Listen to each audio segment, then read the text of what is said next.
Welcome to World Stories. This is your International Reporters Magazine, and I'm Sumi Somaskanda. Coming up, we find out why life on the Solomon Islands may not exist in a couple of decades, and we learn about the struggles facing indigenous families in Mexico's big cities. That and more coming up.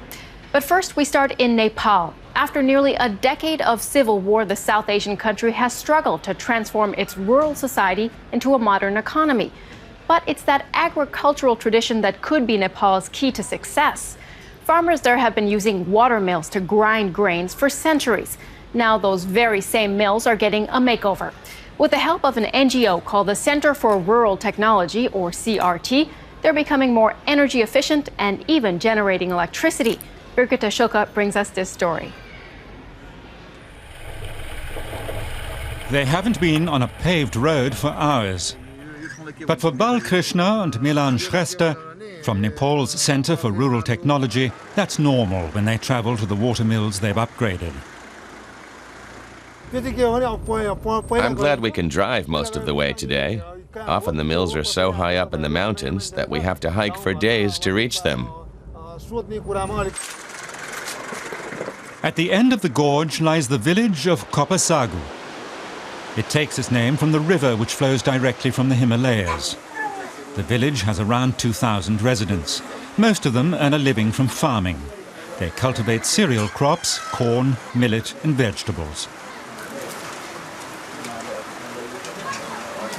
They've had a new water mill for 6 years now. The aid organization helped upgrade it and funded half of the work.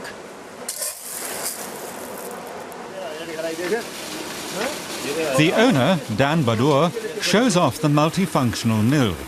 He's proud that he took the risk back then and took on debts to improve it. I was so frightened of going into debt that I often couldn't sleep. I didn't know whether it would all pay off.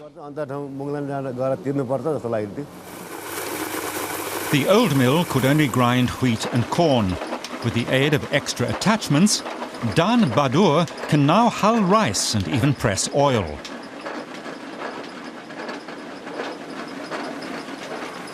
What makes it all possible is the improved drive.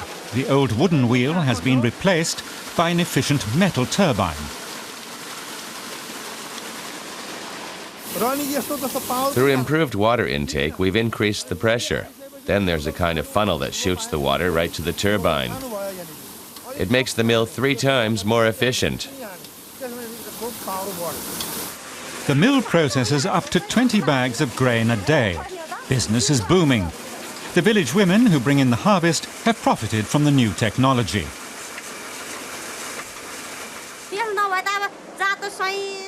The new mill has changed our lives. Because it can do so much, we don't have to do everything by hand anymore. So we have more time for our children. For 2 years, the mill has even been producing electricity. Or that's what it's supposed to be doing. But the generator is acting up. So Dan Badur is glad the experts have come to the village today. CRT developed the generator especially for water mills. Technician Balkrishna is bombarded with complaints. This man says nothing's working properly, that there's not enough power. The lights flicker and the generator keeps breaking down. The technician answers that he'd told the villagers the mill should have been located elsewhere, but they hadn't listened. They make an appointment to meet in the afternoon with the village electricity committee. CRT wants to convince the villagers that the technology works. The organization hopes to upgrade several thousand more mills in the coming years.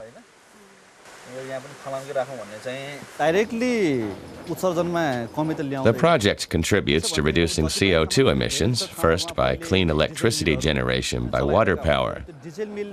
But it's also important to have our efficient water mills replace the old diesel-powered mills. There used to be 5 of them in this village. Now there are none. That's much more environmentally friendly and reduces carbon emissions. At noon, Dan Badur goes home to eat lunch. It's an hour's walk, and he's carrying 20 kilos on his back, payment in kind from his customers.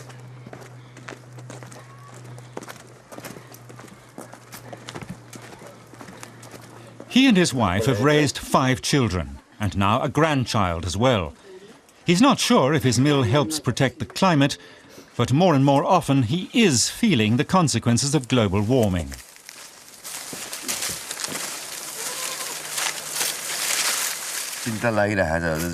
We're worried. Our crops aren't growing well because the weather's been going haywire. We should be planting millet right now, but there's no rain. And later we'll suddenly have so much water that everything will be washed away. That's another reason his wife is glad they've invested in the mill that provides them with a regular income. She says electricity makes life easier. They have a mobile phone now, and the children can study in the evening. But more importantly, she doesn't have to worry that they won't have enough for breakfast.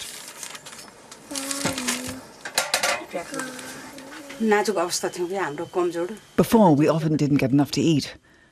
It's not easy to raise children up here. We didn't have enough warm clothing, and we worried they'd freeze. The mill has improved our situation a lot, and we can send our children to school. Down in the village, the electricity committee is meeting. Once again, they discuss the problems they're having with their power supply. Milan Shrestha reassures them that the generator's running again. Then he explains how they can get some government funding to further extend their electrical grid. Without the new mill, the village would have had to wait at least 5 years for electricity. That's another reason I'm so fond of our project. I think people in the mountain villages have the same right as people in the city to benefit from modern modes of communication via radio, mobile telephones, and television. It's evening. Miller Dan Badur reconnects the repaired generator to the mill.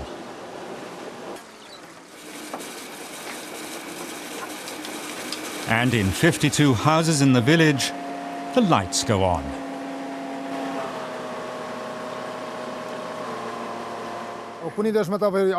It makes me proud. We're developing a technology here that we can export to other countries, Bhutan, Sri Lanka, and Afghanistan. In many of their mountainous regions, they have no electricity, but plenty of water. Bal Krishna and Milan Shrestha will sleep in the village tonight. And Dan Badur will remain in his mill. He wants to spend the night there to make sure the power stays on. Now to what's being described as the largest humanitarian crisis in the world. As the war rages on in Syria, more than 2 million refugees have fled across the borders into neighboring countries where they lack basic necessities like food, water, and medical care. In refugee camps, disease is spreading quickly. In Lebanon, where nearly 1 million Syrians are seeking shelter, a contagious skin infection called Scabies has cropped up. Aid groups are doing their best to treat the sick, but it's a race against time. Malek Abu Khair from Alan TV has more. Scabies is a skin disease accompanied by intense itching. It's caused by microscopic mites that burrow into the skin. It's accompanied by a rash, typically around the wrist area or between the fingers.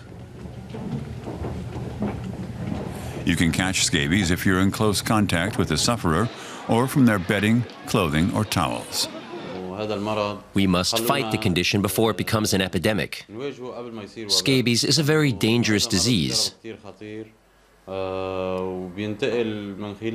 is easily passed on by physical contact and by contact with things you might think are safe. Since the health center was set up, we have treated around 200 cases of scabies. We could treat about 90% of cases.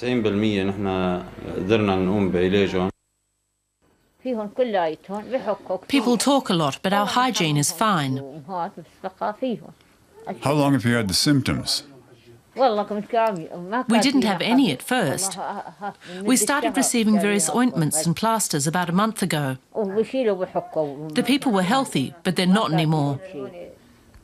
Do you get daily treatment? We use this ointment after washing. What can we do? We only have this ointment. How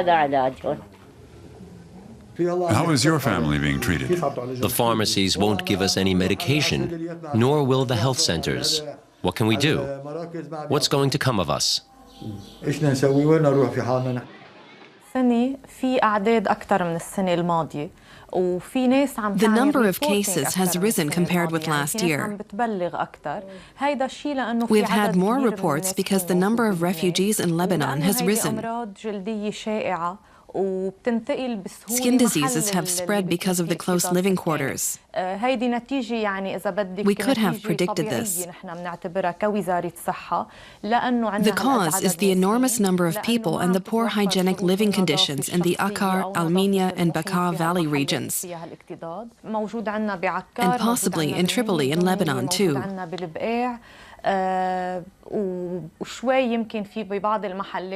There's proof that very crowded living quarters promote the spread of such diseases. Syrian refugees in Beirut, or in areas with better standards of hygiene, are not affected by the disease.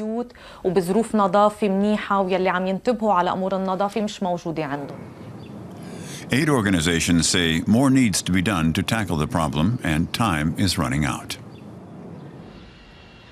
And now to a man who's considered one of the greatest Russian writers of all time. We're talking about Anton Chekhov, an author who's known as the master of the short story.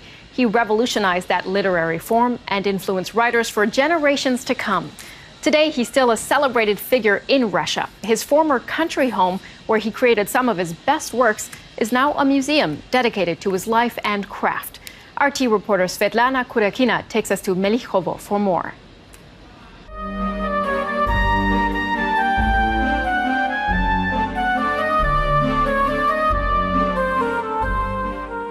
One of Russia's most treasured storytellers, Anton Chekhov, called himself a Muscovite forever. But despite his love for the big city, he had a long-standing dream to have a countryside home of his own. And one day, it came true.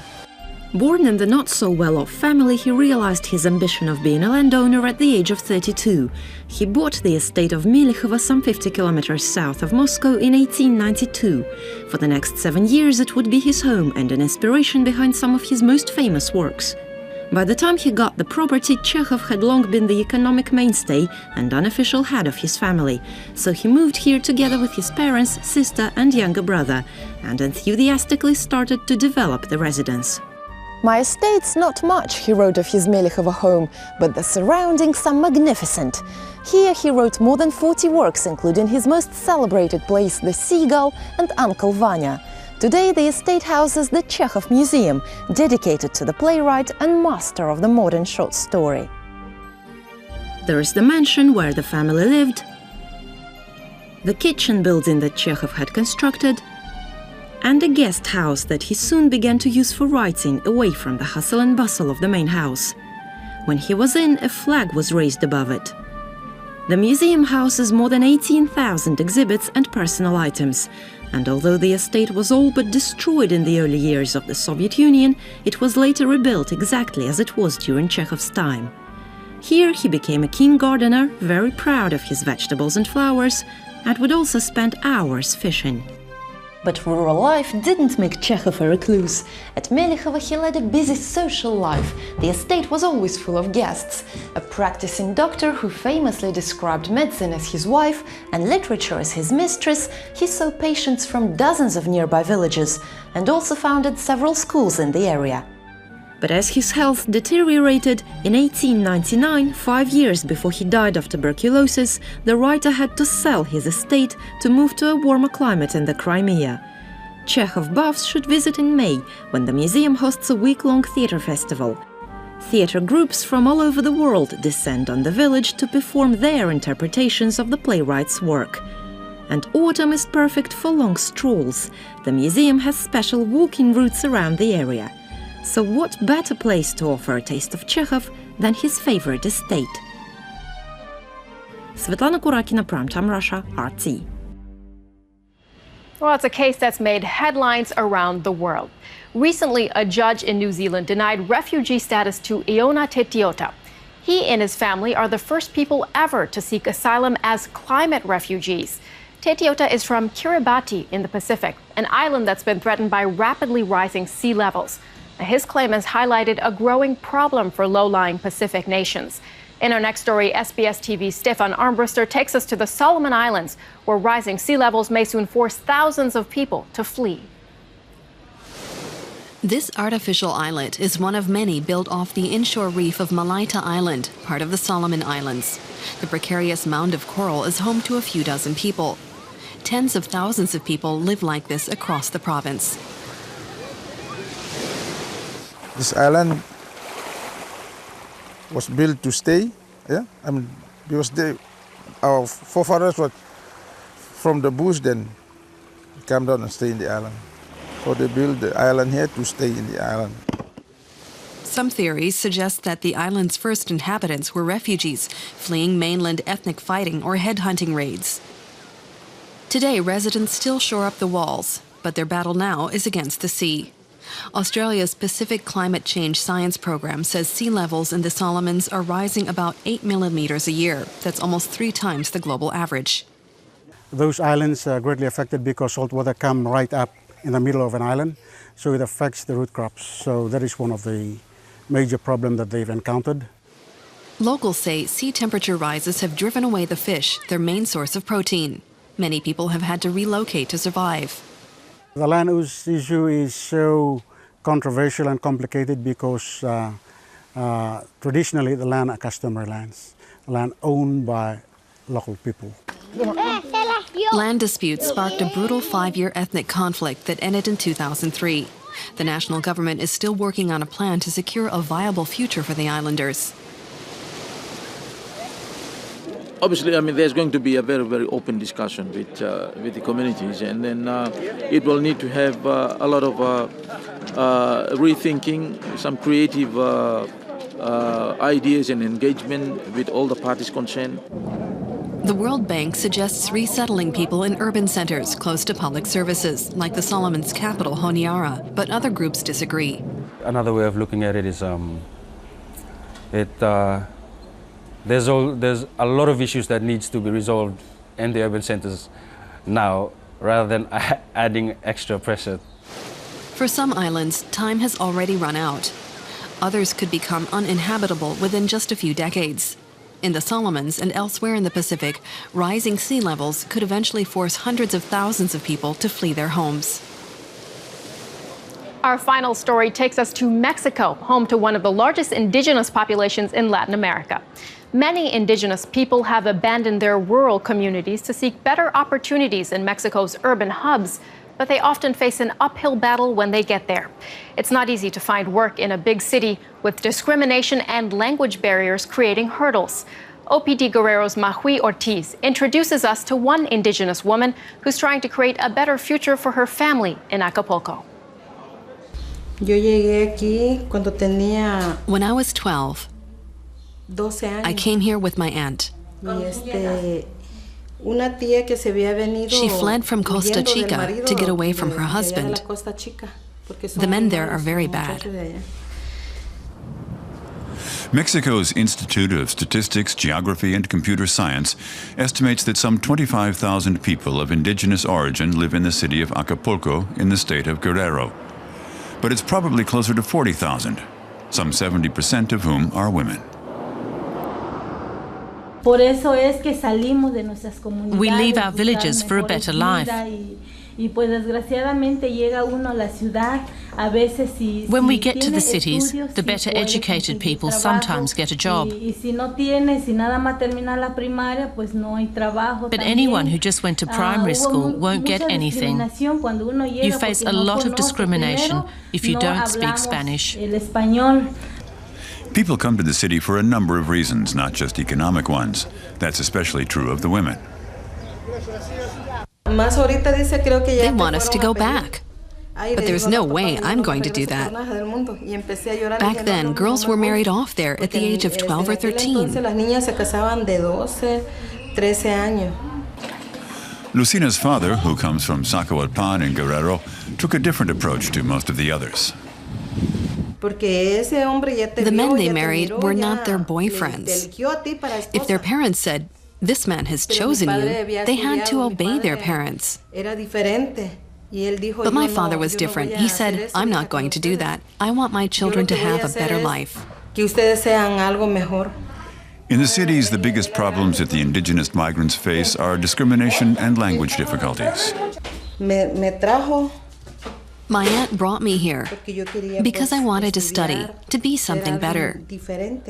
But when I arrived in Acapulco, it wasn't what I expected.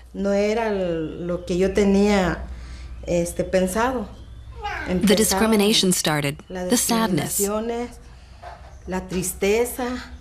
My life wasn't so great after that. We've been knocking on a lot of doors to get justice for our Indigenous sisters, to ensure they have work, somewhere to live, and that people respect their rights. In the city, you have to be able to speak Spanish if you want to earn money or go to school.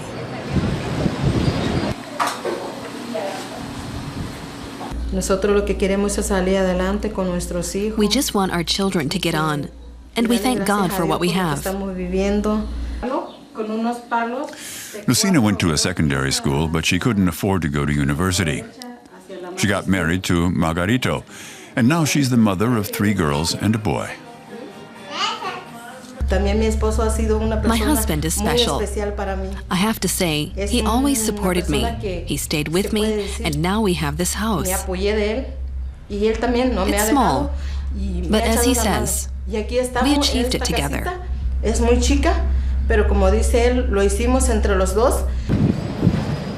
Lucina also helps support the family. She's from the Amuzgo ethnic group. She learned to weave at the tender age of 6 using an ancient technique. My husband helped me, and I feel stronger when I also contribute financially. But sometimes it's not so lucrative. Not everyone appreciates my craftsmanship.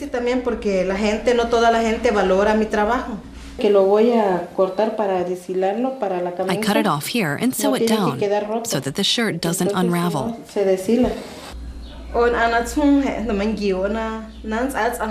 You use several rods, then you pass in the thread where the rods are. You weave the fabric from the bottom to the top.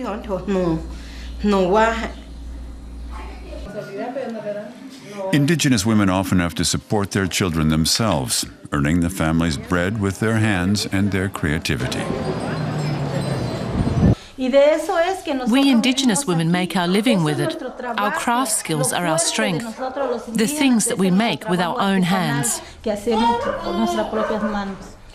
Weaving isn't easy. You need to master several techniques. We work with loose thread that has to be incorporated during the weaving process. It's quicker, but it also requires a lot more skill. The big loom for the blankets is much longer and broader. Just to hold it requires a lot of strength. It really makes your arms and back ache.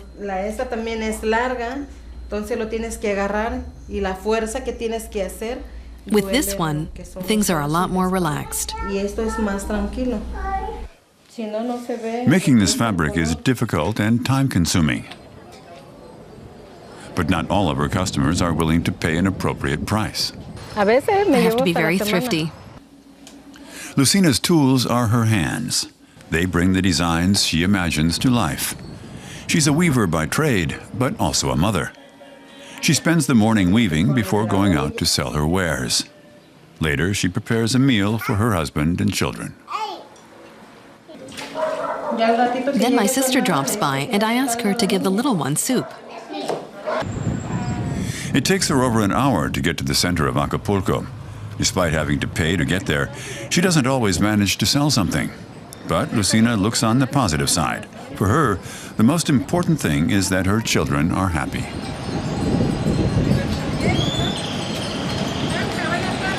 Well, that's all for this edition of World Stories. We'll leave you with this week's Picks of the World. See you next time.